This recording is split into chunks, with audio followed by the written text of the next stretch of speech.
सरकार थे कौन स्ट्राटेजी रही विजु जनता दल गोटे आंचलिक दल भाव में ओडिशार साधारण लोकंर स्वार्थ होची आमर प्राथमिकता ओडिशार विकास होची आमर प्राथमिकता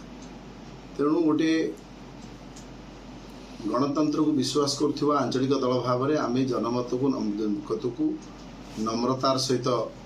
ग्रहण करिछु एवं आगामी दिन में ओडिशार स्वार्थ पाई गोटे कंस्ट्रक्टिव विरोधी दलर भूमिका निभेब विजु जनता दल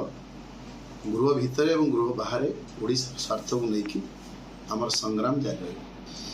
देखो माननीय राज्य सभापति आमर दलर सुप्रीमो फेज वाइज दलर समस्त स्टेक होल्डर मान को डाकी से कथा होउछंदी प्रथमे विधायक मान को डाकिथिले परे हारी जाइथिबा विधायक प्रार्थी मान को डाकिथिले हारी जाइथिबा सांसद प्रार्थी मान को डाकिथिले दलर अन्य कर्मकर्ता मान को डाकी से कथा होउछंदी गोटे कथा से सबले कहउछंदी जे आमे 24 वर्ष भितरे ओडिशार सामग्रिक विकास आमे जहा करिछु दल सबले गुरुत्व देछि विकास उपरे राज्यर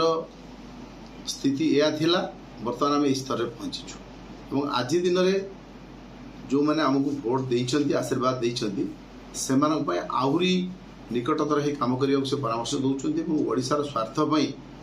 लड़ई जारी रखापी से परामर्श दौरान निजे सभा आगे ठिया है तार नेतृत्व नापी आमको प्रतिश्रुति दौरान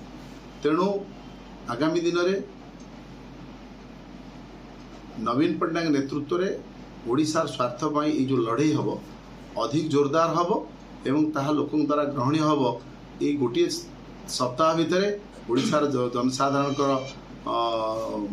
मत जहाँ जना पड़ुची लोक हृदय भितर नवीन बाबू एपर्यंत अच्छा नवीन बाबू नेतृत्व में लड़ई आगू जोरदार हम समीक्षा बैठक दलर बसी ना समीक्षा बैठक बसला दलर वरिष्ठ नेता मैंने बसला आम तार मानस मंथन कलापर से निर्यास आम आपण निश्चित भाव कह